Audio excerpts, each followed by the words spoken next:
السلام عليكم ورحمة الله.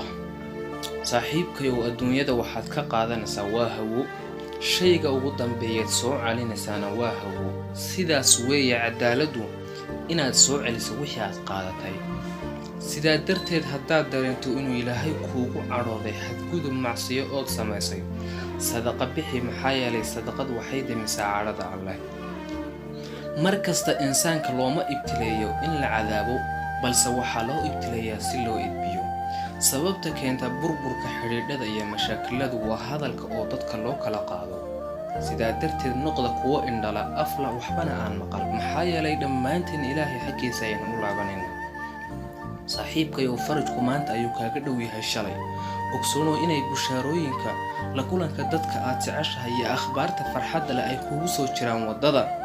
waase haddii aanad yaraynin ducada misana ka quusanin baryada iyo sabirka Alle walaalkayo ma jiro shay ku diiday inaad dool cadeyso mana jiro shay mudan in loo murugoodo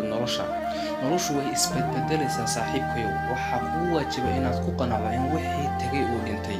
waxa soo socdana adiga lagu qoray